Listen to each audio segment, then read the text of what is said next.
Morning students, DLD first year teaching of maths में आपका topic चल रहा था मापन। ठीक है, उसके अंदर मैंने आपको अलग अलग टाइप के मापन प्रक्रिया बताई थी और किस तरह क्वेश्चंस को सॉल्व करना ये बताया था। और मेन चीज मैंने आपको ये बताई थी कि एग्जाम में इससे रिलेटेड या तो ऑब्जेक्टिव में ये पूछा जाएगा, जो मैं आपको मैट्रिक्स रूप से बता रही हूँ थोड़ा बहुत वो आएगा, या फिर इससे रिलेटेड एक क्वेश्चन पुटअप किया जाएगा। हो सकता है आप क्वेश्चंस अटेम्प्ट कर सकते हो, कोई प्रॉब्लम नहीं है, बट अगर आप गलत लिखोगे तो आपका आंसर गलत आएगा।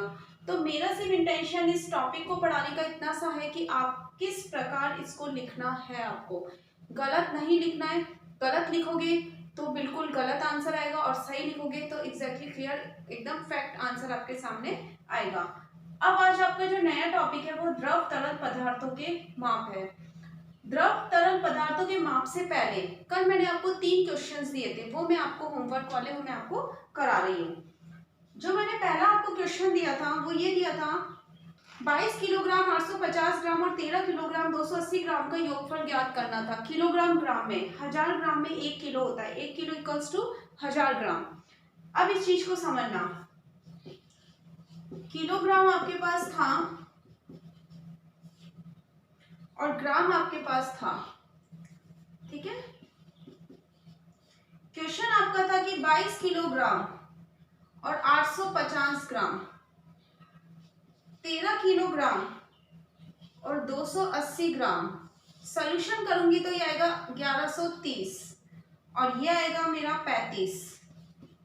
ठीक है, मैंने अभी कोई कैरी यहाँ पे नहीं लगाई है, कोई हासिल मैंने नहीं लगाई है। ग्राम को ग्राम में किया, किलोग्राम को किलोग्राम में मैंने सॉल्व किया है। अब मैं क्या करूंगी, आपको पता है 1000 ग्राम में 1 किलो होता है, तो जो इसमें 1 किलो छुपा हुआ है वो मैं यहाँ पे लिख दूंगी। कहाँ लिखूंगी, 35 का 35 और यहाँ पे ये 1 किलोग्राम यहाँ लिखूंगी और यहाँ पे कितना बचा 130। एक अगर मैं इधर लेके आ गई, ठीक है ना, एक जो हासिल है जब मैं यहाँ पे लेके आई तो अब क्वेश्चन क्या बन गया मेरा, ये वाला बन गया योग करने वाला। तो इसमें आएगा 130 और इधर आएगा 36। तो आपका पूरा का पूरा आंसर हो गया 36.130 किलोग्राम। ये आपका पूरा आंसर हो गया। समझ में आया, कुछ नहीं था। आप डायरेक्ट भी कर सकते हो, कोई प्रॉब्लम नहीं है। डायरेक्ट भी आप जब आंसर निकालोगे तो आपके पास 36.130 ही आएगा और ये पूरा का पूरा क्या होगा, आपका क्या होगा किलोग्राम में। बस ये मेरा कहने का इंटेंशन था कि जब हम अलग अलग इसको करते हैं लास्ट में जो निकलती ही आती है बड़ी वैल्यू जो होती है किलोग्राम वाली, वो यहाँ पे आपको पुटअप करना पड़ता है। तो आपका आंसर ये हो गया। सेकंड क्वेश्चन था आपका शायद माइनस का था।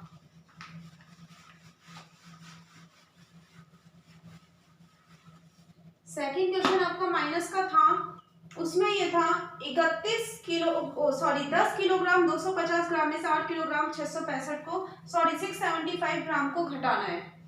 तो आपका दूसरा था किलोग्राम और ग्राम। किलोग्राम आपका था कि 250 ग्राम माइनस 8 665 675 करेंगे तो कितना आएगा 1575। कितना आ गया 1.575 किलोग्राम। ये आपका आंसर आ गया। मैंने डायरेक्ट इसको सॉल्व किया है। क्लियर हो गई दो बात। तीसरा क्वेश्चन डिवाइड का था और जहां तक मुझे लगता है आपने वो क्वेश्चन क्या कर लिया होगा, सॉल्व कर लिया होगा। ठीक है, देखो आपका तीसरा जो उदाहरण था वो ये था 73 क्विंटल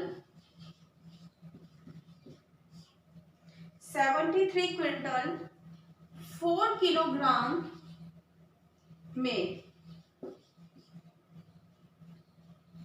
8 का भाग दीजिए। अब इसकी वैल्यूज में अलग लिखूंगी, क्विंटल और किलोग्राम। 73 किलोग्राम में 8 का भाग देना है। किसका देना है, 8 का भाग देना है 4 किलोग्राम में। 8 9 जा 72, एक बचा 100। क्यों, 100 किलोग्राम में क्या होता है, 1 क्विंटल होता है। 100 किलोग्राम में 1 क्विंटल होता है। तो मैं क्या करूंगी, 1 को क्या करूंगी, इंटू 100 करूंगी। तो जब मैंने 1 को इंटू 100 किया तो 4 के नीचे मेरे पास जब मैं 100 करूंगी प्लस करूंगी इसके अंदर इक्वल्स टू 100 मेरे पास आया। तो ये 100 जो है वो कितना आया मेरे पास, 100 प्लस 4, वही क्वेश्चन में जो योग में अपन ने किया था, प्लस किया था किलोग्राम में, क्योंकि 1000 ग्राम में 1 किलोग्राम होता है। एक में यहाँ पे है क्विंटल में, तो 100 लिखूंगी, 100 किलोग्राम लिखा, 1 इंटू 100 करूंगी तो 100 आएगा। 100 के अंदर जब मैं किलो क्विंटल को बनाने के लिए, जब मैं इसमें क्विंटल को बनाने के लिए, क्योंकि मुझे मैंने आपको पहले ही बताया कि जो बड़ा होता है उसको हम सॉल्व करते हैं, तो मैं क्विंटल में बनाने के लिए मैंने 100 को 4 से क्या किया, प्लस किया, तो मेरे पास आया 104। अब मैं 104 में करूंगी, 8 को करूंगी, तो 8 को करूंगी 104 में, तो 8 1 जा 8 9 10, ठीक है, 8 1 जा 8 9 10 2 24, 8 1 जा 8 16, 8 3 जा 24। तो आपका आंसर क्या आएगा, 9 क्विंटल। ये आपका आंसर है, ये क्विंटल की वैल्यू आई थी और ये किलोग्राम की आई थी। तो आपका आंसर आएगा 9 क्विंटल 13 किलोग्राम। आपका आंसर क्या है, 9 क्विंटल 13 किलोग्राम। ये आपका क्या है, आंसर है।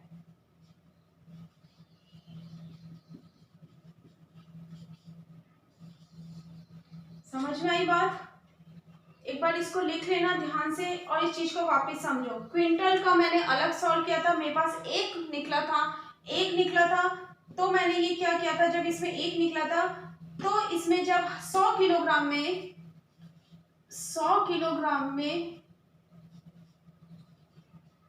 1 क्विंटल होता है, 100 किलोग्राम में 1 क्विंटल होता है, तो 100 किलोग्राम, अब किलोग्राम को क्विंटल में कन्वर्ट करने के लिए मैंने इंटू 100 किया, तो 4 किलोग्राम है तो 400 हो गया, 400 क्विंटल हो गए, तो 104 क्विंटल हो गए। अब 104 में 8 का डिवाइड किया तो 13, ये तो 9 जो था वो तो आया क्विंटल, और 13 जो आया था वो क्या था आपका, किलोग्राम। कितना था, किलोग्राम। तो क्या हो गया, 9 क्विंटल 13 किलोग्राम आपका क्या हो गया, आंसर हो गया। इसको वापस सॉल्व करना, कल मैं इससे रिलेटेड आपको 3-4 क्वेश्चन और दूंगी जब आपका और क्लियर हो जाएगा। अभी मैं आपका नया टॉपिक स्टार्ट कर रही हूँ, द्रव तरल पदार्थों के माप।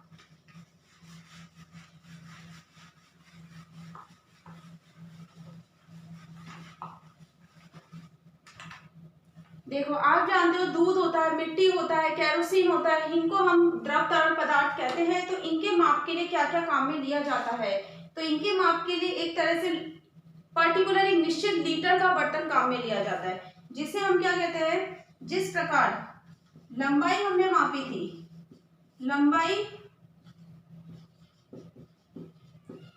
मापने के लिए हमने किसका काम में लिया था, मीटर का। तोल के लिए हमने काम में लिया था, तोल मापने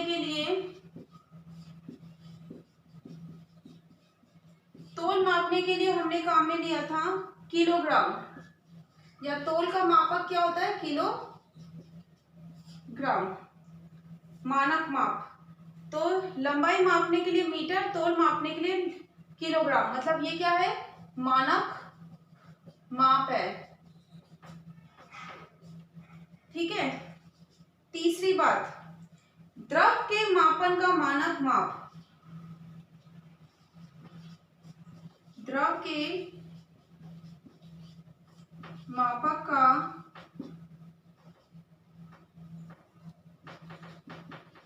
मानक माप कितना है, लीटर। कितना होगा, लीटर। ठीक है, और एक लाइन और लिख लो, तरल पदार्थों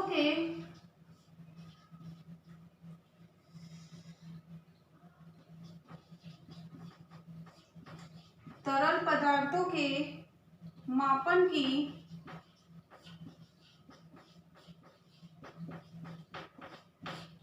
छोटी इकाई क्या होती है? मिलीलीटर है। मिलीलीटर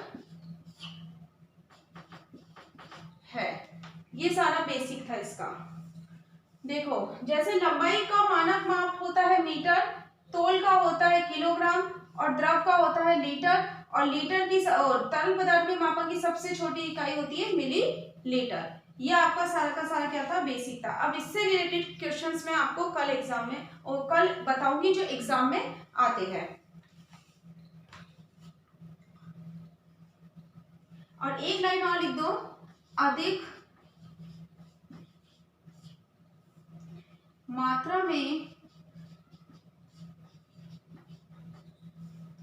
तरल पदार्थ मापने के लिए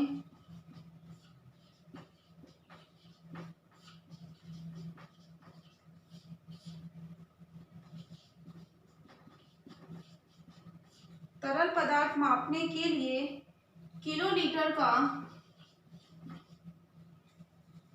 मापने के लिए प्रयोग करते हैं। किसका करते हैं? किलोलीटर का।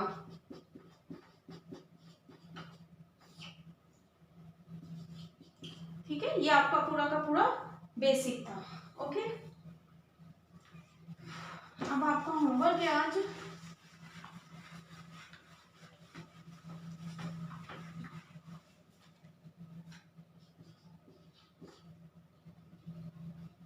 होमवर्क में मैं आपको क्वेश्चंस देती हूँ। 7 लीटर 750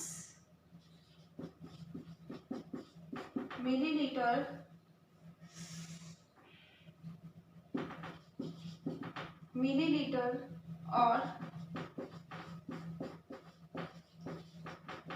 8 लीटर 650 मिलीलीटर का योगफल ज्ञात करो। ठीक है, ये आपको होमवर्क है। घर पर रहिए, सुरक्षित रहिए। Thank you.